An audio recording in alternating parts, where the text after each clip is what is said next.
أعوذ بالله من الشيطان الرجيم بسم الله الرحمن الرحيم والصلاة والسلام على سيدنا ونبينا وحبيب قلوبنا أبي القاسم محمد وعلى أهل بيته الطيبين الطاهرين المعصومين اللهم صل على محمد وآل محمد وعجل فرجهم.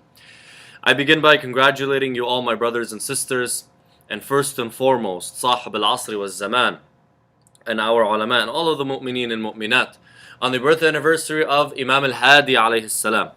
The Imam whose merit is unknown, whose value is unknown, whose work is unknown. The Imam whose merit is hidden and whose contributions are unappreciated. Subhanallah, this Imam that has given so much. And this Imam that marked the beginning of an era.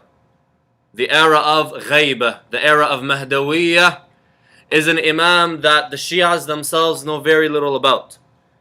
Yes, history itself didn't appreciate Imam al-Hadi alayhi salam. But with the little that we know of Imam al-Hadi or about Imam al-Hadi alayhi salam, we find that the Shias know even less. And the Shias themselves and the Muhabbeen, the lovers of Ahlul Bayt alayhimus salam, for the most part have forgotten this Imam alayhi salam when it comes to what they know about Ahlul Bayt. And so my brothers and sisters, today I don't want to give you a whole rundown of the life of Imam al-Hadi alayhi salam. Rather, I'm going to ask a question. And that is, if you were to describe Imam al-Hadi with one quality, what would that quality be? This question, my brothers and sisters, if I was to ask it to a person who knew about the history of Ahlul Bayt alayhimus salam and knew of the life of all of the Imams, when they come to this question, they would search and they would think and ponder which one quality truly outlines Imam al-Hadi in his entirety. Himself, his persona, his character, who he was and what he represented.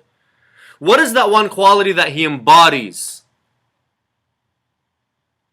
If you want to answer that question, it's not something that's going to be right there in front of you and something that we just know. Rather, it's something that you would sit and think and search for. If I wanted to answer you that question, my brothers and sisters, I wouldn't answer it with a quality. Rather, I'll show you. I won't tell you of who Imam al-Hadi alayhi salam was with a word, with a quality, with an adjective, with a term. Rather, instead of telling you, let me show you.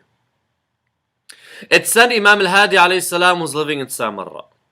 This is a riwayah that you'll find in the history books. Imam al-Hadi alayhi salam was living in Samarra. And Imam al-Hadi had a village or a garden outside of Samarra. They say the word village in the Arabic or the English translation, but from my recollection, it's more like a garden or a big, field of some sort that the Imam alayhi salam owned. He was in that garden, and while he was in that garden, it said a nomad man from Kufa comes to Samarra looking for Imam al-Hadi. This man comes to the house of Imam al-Hadi, knocks the door. He asks for the Imam. He is told Imam al-Hadi is in his garden outside of Samarra. Go find him there. And so the nomad man goes to the garden and finds Imam al-Hadi alayhi salam in his garden. He comes up to Imam al-Hadi and he says, "Oh Imam, I'm a nomad man from Kufa. And I'm from the lovers of Ahlul Bayt alayhimus salam. I'm from your Shias." Back then, the people of Kufa were known to be Shias, for the most part, or at least lovers of Ahlul Bayt. I am from the lovers of Ahlul Bayt. And I've come to you, O Imam, with a need. What's your need? He said, I'm a man in debt. I need money. And I know that you Ahlul Bayt, if we come to you, you will give us. And so the Imam alayhi salam looks at him and he says, "Oh no, madman, I don't have money for you. But I'll give you something." The Imam takes out a piece of paper and writes something on it and hands it to the man. I'm going to stop here. For us to understand what the Imam alayhi salam was doing and why, let's give it some context. Let's go back in time just a little bit. Let's go back in time to the time where Imam al-Hadi alayhi salam was living in Medina. to give you context of what's happening with this nomad man and the exchange that's happening with Imam al-Hadi. We're going to go back in time for us to truly understand why the Imam ﷺ gave him this paper and what was written in this paper. Imam al-Hadi ﷺ lived in Medina. And while he was in Medina, there was some ease. Some time where the restrictions on the Imam ﷺ were lifted, or at least the Imam ﷺ had some freedom. He was able to go to the masjid and teach. He had students. He had scholars that would listen and learn from the Imam ﷺ. He was playing his role to the fullest, to the most of his capabilities at that time. He was a father figure to the people of Medina. And the people of Medina, all of them, loved the Imam. And not just loved the Imam, adored the Imam. And felt that the presence of the Imam was something of a blessing that they did not have for generations. Because all of the other Imams, if they were in Medina, other than Imam al-Sadiq and maybe some of Imam al-Baqir's life, they were always in constant pressure, or they were constantly being taken out of Medina to other cities. And the oppression of Ahl al-Bayt alayhimus salam and the Shi'as themselves was something of a norm. And so Imam al-Hadi alayhi salam was adored. And him being in Medina was something that the people themselves loved. Until the governor of Medina, by the name of Abdullah ibn Muhammad, he sends a letter to al-Mutawakkil al-Abbasi telling him, al-Hadi is planning a revolution. In his home there are weapons. His home itself has become the center of operations for a revolution that he's going to begin to strip al-Mutawakkil al-Abbasi, the Abbasids themselves, from Khilafah and take over. Abdullah writes in the letter that al-Hadi is gathering money from the people, gathering weapons, and is about to revolt. When al-Hadi hears that the governor sent this letter to al-Mutawakkil, al-Hadi alayhi salam also sends a letter. Al-Mutawakkil al-Abbasi responds and he says that this governor, Abdullah bin Muhammad, we've taken him out. We fired him. We put someone else in his place. But we want you, al-Hadi, to come down to Samarra. And we want you to live and reside beside the Khalifa, so that our men can keep a watchful eye on you. And I'm going to send Yahya bin Harthama to Medina with a group of soldiers to come take you to Samarra. Yahya bin Harthama comes to Medina. When he enters Medina with the soldiers, the people, they begin pleading with Yahya not to hurt the Imam. Yahya goes to the house of the Imam. He searches the house of the Imam. He finds copies of the Quran, books of dua, and maybe some of the small belongings of the Imam alayhi salam. As for money and weapons, nothing. Yahya takes the Imam alayhi salam and says, we're ready to go to Samarra. Get yourself ready. And so the Imam alayhi salam gets himself ready. They go from Medina down all the way to Samarra. Once they reach Samarra, the Imam alayhi salam is degraded by al-Mutawakkil. He puts him in a hotel or a place for the poor people, essentially. So you can think of it as a homeless shelter in a sense. Degrading the Imam. Intentionally doing this to degrade the Imam. And the Imam's life in Samarra begins. In Samarra, the Imam ﷺ didn't have the ease and freedom that he had in Medina. The Imam ﷺ was put under house arrest. Outside of the house of the Imam, there were men that would constantly watch the Imam. If the Imam ﷺ had a majlis, or he had people with him in his home, or he had companions or someone visiting him, for example, in the house there would be spies for al-Mutawakkil watching every move of the Imam ﷺ. And not just every move, the conversation of the Imam with the person in his house, they would be listening in on that conversation. So there was constant surveillance even in the house or the majlis of the Imam alayhi salamullah. Keep this now in mind.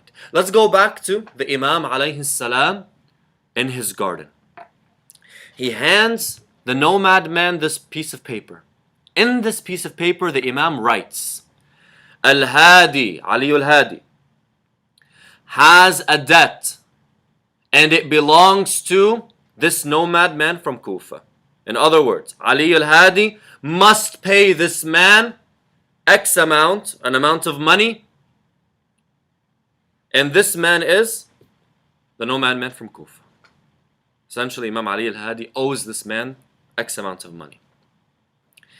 Imam al-Hadi gives this piece of paper to this man and says to him, when you see me in Samarra, come to my majlis, come to my house, and give this piece of paper to me. And when you give me this piece of paper, I want you to insist on me to give you your money. This is what you do. And so the nomad man takes a piece of paper, puts it in his pocket, puts it in his clothing, walks away. Sometime after the Imam alayhi salam is back in Samarra, he's sitting in his majlis, in his home. He has some people with him. This nomad man comes in. He comes up to the Imam alayhi salam with all of the people around him, with those spies as well, with the spies there watching what's happening. He comes and he presents this piece of paper to the Imam. The Imam alayhi salam opens the piece of paper and it says in his writing, the Imam's writing, Al-Hadi owes this man X amount of money as a debt. And so the nomad man says, I want my money. The Imam alayhi salam looks at him and says, I don't have your money. I don't have your money. The nomad man insists, no, I want my money now. It's said the Imam alayhi salam and this man, they converse. The nomad man sits down on the side waiting for his money. Jamil. The riwayah says this. The people leave the house of the Imam and the nomad man is still with the Imam. And of the people that leave are the spies sent by al-Mutawakkil. The spies go directly to al-Mutawakkil al-Abbasi and they tell him of what happened inside the house of the Imam. And so al-Mutawakkil al-Abbasi sends with the spies to the Imam 30,000 dirhams. Saying, O Ali al-Hadi, this is the money that you need. Imam Ali al-Hadi takes that money and gives it to this man. The man sees 30,000 dirhams. He says, this is a third of what I need. You're giving me all of this money. I don't need all this money. This is a third of what I need. The Imam alayhi salam said, take it, and spend it on your family. Jamil. Let's analyze this. Let's analyze this and find the quality of the Imam that we're searching for that truly defines the Imam. The Imam alayhi salam, my brothers and sisters, was pressured from every angle. Politically, financially, socially, in every angle that you can think of, the Imam alayhi salam was pressured. Yet with all that pressure, the Imam alayhi salam was still able to play the role of his forefathers. He was still able to fulfill his obligation as an Imam. The same way that if a man came to Imam Ali alayhi salam and asked him for money, or came to Imam al-Sadiq alayhi salam and asked him for money, or al-Baqir alayhi salam and asked him for money, and they were able to fulfill the need of the person asking, the Imam alayhi salam was still able to do the same thing. The Imam alayhi salam took the system that was against him and found a way to use it in his favor. Created this plan, this elaborate plan of giving this person a piece of paper and having this person come to him and having this person hear it and then go to al-Mutawakkil and come back with the money. This elaborate plan for him to ultimately fulfill his role. What does that tell you of Imam al-Hadi alayhi salam? What does that tell you about the character of Imam al-Hadi alayhi salam? It tells you that Imam al-Hadi alayhi salam, with all the pressure, with all the restrictions, with all the limitations that were on the Imam, he had determination. He had the ambition. He had the perseverance to play the role of the Imam at all costs. To be the father at all costs. And to find a way to take a system that's against him and use it for him. The ambition, the determination, the perseverance of the Imam alayhi salam is what enabled Imam al-Hadi alayhi salam to play his role. The Imam alayhi salam saw that everything was against him. But that didn't take away the ambition of the Imam alayhi salam. And ultimately what made Imam al-Hadi alayhi salam successful as an Imam was not merely the fact that he was a ma'soom. It was his determination. And his asma gave him that determination. His asma is the source of that determination. Because we tend to think that the imams are imams, and so whatever they do is correct and not questionable, and you can't analyze the Imam alayhi salam in terms of his role. And you can't question and say, was the Imam successful in the role that he played? In essence, you can't objectively assess the Imam alayhi salam's role and how he played it.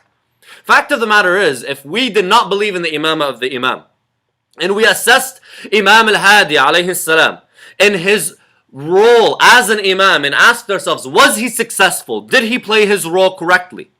Did he do what he was able to do or obliged to do? Did he do his responsibilities?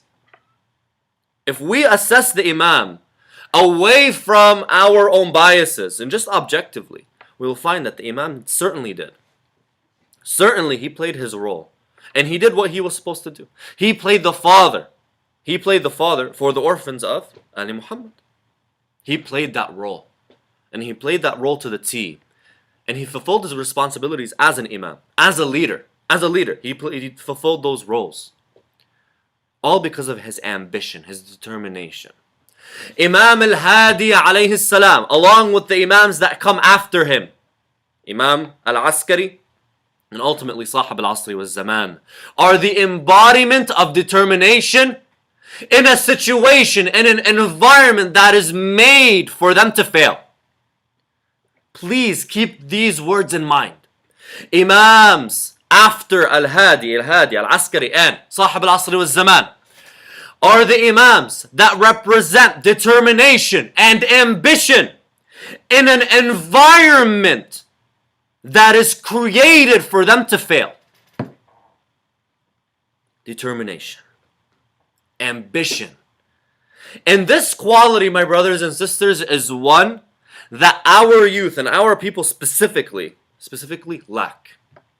Now that is for many reasons, and for many different angles you can look at it and say why and ask why. You can say the Westerner as a whole, just in the Western culture, ambition, perseverance, determination, these qualities, you don't find much of them. But specifically in our youth today, if there's one thing that this pandemic has taught me personally about our youth, is the fact that they don't have determination. They don't have an ambition. They don't have a drive to be successful. They go with the system, and as long as the system is pushing them, the education system, you know, their job, whatever it is, the system that we live by, the Western system, as long as it's pushing them, they're moving forward. Once the system stops, everyone stops. Everything stops. We just sit at home. Determination and ambition, my brothers and sisters, is something that our people lack, and specifically our youth. Specifically our youth. And this lack of determination, this lack of ambition, my brothers and sisters, is one of the major reasons why our communities are not successful. From every standpoint. We're not successful. Financially, in terms of education, in terms of community building. The lack of ambition of the community is more or less the reason why we are not successful. Even though in our communities, you find people have money, people have influence, influential roles, people have very high IQs, educated individuals. In our communities, my brothers and sisters, we have influential, strong people. Yet these people that we have don't seem to change the reality that we live in. Not because they themselves are not good people. No. But there's one thing that's missing. The community itself, or the individuals of the community, lack ambition for change. Lack ambition and determination to change the situation itself and to move forward in progress. And aside from the leaders of the community, I'm not talking about the leaders of our community specifically, more or less the people of the community as a whole, whether they're leaders or members. The youth themselves, aside from them, the youth themselves of our community, my brothers and sisters, lack ambition. They do. They lack ambition. And that's why there's a lack of success in the community. Now the question is here. Here's a question that we're going to ask. Why do they lack ambition? Why do our youth lack ambition? What's the reason for that? Why is this a pandemic? Why is this something widespread across the board? Why? Why is it that in Toronto, you'll find the same problem? In Windsor, you'll find the same problem. Edmonton, you'll find the same problem. In Iraq, you'll find the same problem. Put the Middle East aside, that's its own, that's a whole different monster altogether. Specifically here in the West. Why? My brothers and sisters, I'll say this. As a youth, as someone who lived here my entire life, I'll tell you this. The reason why most of our youth lack ambition is honestly because of the households that they are living in. It's because of their parents. Not that their parents didn't care. No. It's that their parents essentially cared too much. Yes, absolutely. Cared too much. What do I mean by care too much? They didn't allow this young man or this young woman to figure it out on their own. They didn't allow this young man or this young woman to find the solution to the problem on their own. Rather, they gave them the solutions every single time they asked for it. They didn't allow this young man or young woman to understand the problem and go out and search for the solution and solve their own issues. They spoon-fed them. They spoon-fed them everything that they know and the solutions to all the problems that they have. We're just spoon-fed. On one end of the spectrum, we say, my brothers and sisters in Ahlul Bayt alayhimus salam tell us not to let your children go. Not to let the youth go and not question them and not ask them and not help them. Not to fully let go of them. But at the same time, keeping our children so close to us, our youth so close to us, and spoon-feeding them everything that they need in this world, everything that they need in this life, creates lack of ambition because everything was constantly given to them. Everything was served to them on a silver platter. And we didn't tell them, go and find it. Go and search for it, you yourself. And that's why our youth are not successful. That's why our youth are not successful. There was a study in the 1950s that was done by Professor Lewis Terman. This professor, what he did was he gathered 1,500 youths between the ages of 12 to 14 or 15. And these youths all had an average IQ of about 150. So pretty much genius level youths. Children that you look to and say, these are the future, essentially. Of those 1,500 children, 70 or 80 of them had an IQ of over 170. So genius, like higher than genius. What he said was, what I'm going to do is I'm going to look at these 1,500 youths and monitor their lives, monitor their growth until they're adults and they're in the workforce. They're out in society. I'm going to see where they're going to end up. It's said that throughout his research, whenever he would get a result, let's say Adam or Zach or whoever it is, he'd get a report that this person is now making X amount, they got this degree, whatever, and he monitors, their growth in life. He would group them in terms of their achievements. He came up with 3 groups. Group A, Group B, Group C. Group A were the most successful. Group B were the mediocre or middle. Group C were just above the average income. And, the Group C also, he said, had high levels of, alcohol abuse and family problems. You name it, they had it. Essentially, it was the lowest of the 3 groups in terms of their economic status and in terms of their family status and just overall productivity in society, essentially. Yet they all had an IQ of 150 and above, or in and around 150. So, geniuses. Another doctor by the name of Melita Oden inquires about the lives of the test subjects and groups the test subjects in terms of their success, obviously after some time. They group them into 3 groups, Group A, Group B, and Group C. Obviously, Group A, the most successful, the highest education, the best pay grade, best family life. Group B, and then Group C, obviously not the best economic situation, not the best family life, not the best social situation, right? The lowest of the pack. Group B in the middle. And the result was IQ is not the defining factor for success. Rather, the defining factor for success are 3 things, according to Melita Oden. Number 1, Goal orientation. Understanding your goal. Number 2, self-confidence. And number 3, perseverance. Those 3 factors are what contribute to success, not IQ. Not IQ. Not a person's gift. Not a person's innate gift and innate ability to understand. Rather, it's these things that we instill in our children. If I'm constantly taking my child by the hand, taking the youth of the community by the hand and telling them, this is what you need to do. This is your goal. This is what you have to do. Are they going to have goal orientation? Are they going to understand what their goal is in life? Are they going to understand where they have to go when no one's taking them by the hand? No, they're not going to be able to orient themselves and point themselves in the right direction. Because we're constantly over their heads telling them what they need to do. If I don't let the youth of the community go on their way and make their own decisions, and make mistakes, no problem. But make a decision, make mistakes, and then learn from it. They themselves have their own independence. Have their own independence. Take on responsibility for themselves. Are they going to be self-confident? No. Because confidence and independence go hand in hand. One gives the other. One is the source for the other. Or they complement each other. Independence, my brothers and sisters, and self-confidence a lot of the times come together. If I'm constantly over my child's head and dragging them around, are they going to be self-confident? Are they going to be able to depend on themselves and be confident in the decisions that they make?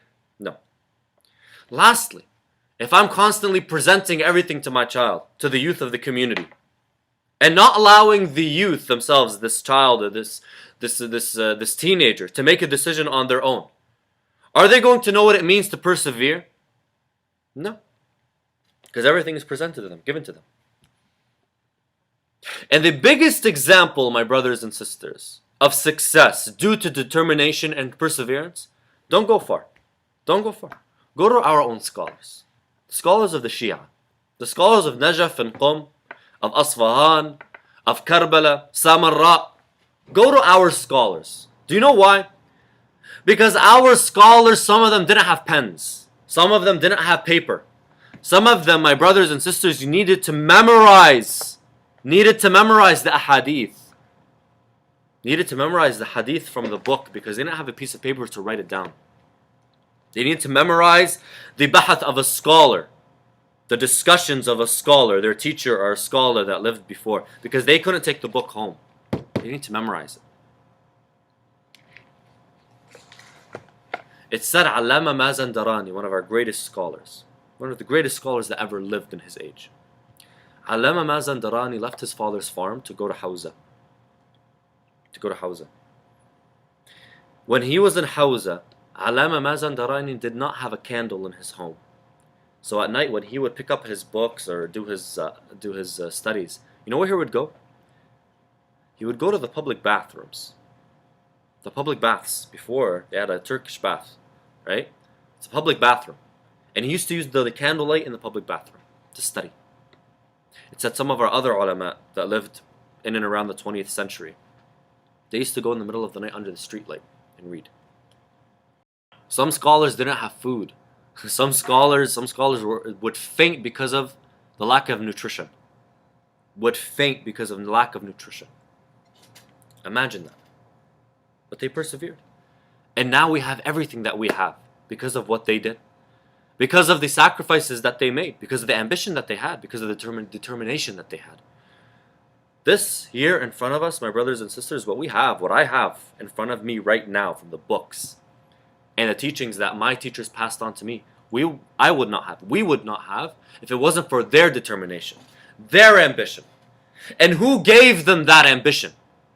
Their scholars, their teachers, their parents. They instilled that in them.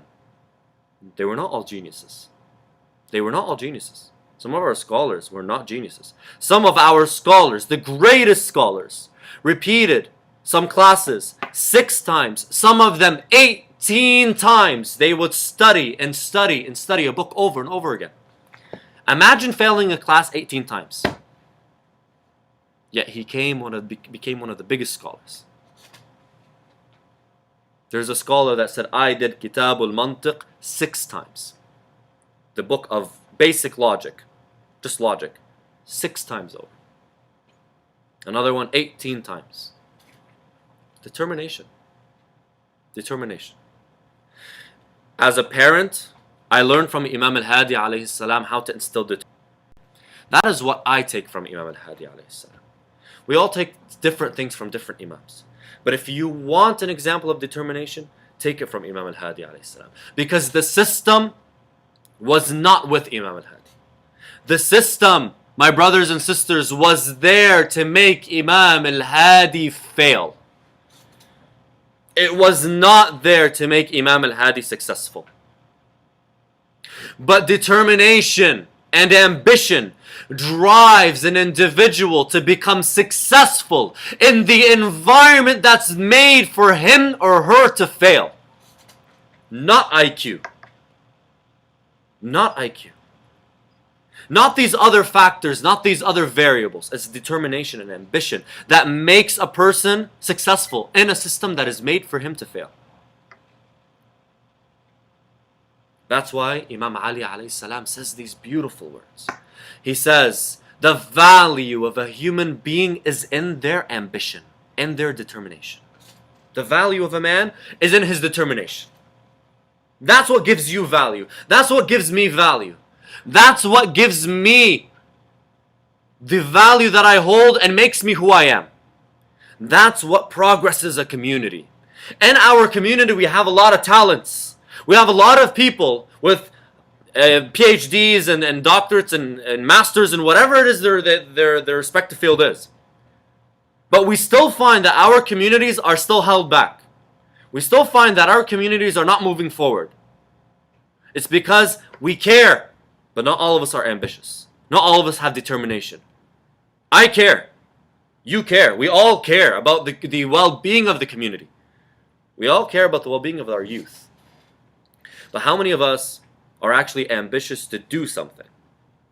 How many of us are actually ambitious to get out and do something? Have the determination to persevere through those people that are going to stand up against us, to persevere through the conditions that we are going to face, to persevere through people slandering us, to persevere through the different challenges that come with community building. Very little. And I'm not saying this to be negative. I'm saying this because this is the reality. This is reality. Alhamdulillah, God bless. We've all had our fair share of experiences. We know this is the reality. And our youth, my brothers and sisters, our youth are suffering. If we want to instill determination in our youth, let them look to Imam al-Hadi alayhi salam. And let us not spoon feed them everything. Let us allow them to be independent. To make a mistake, it's okay. As long as it's not haram. As long as it's not haram and it's not detrimental. Let them make a mistake. You know that he's going to make a mistake if he goes down that path. Let them make a mistake. It's okay. Let them. No problem. Let them learn from their mistake. And give them their independence.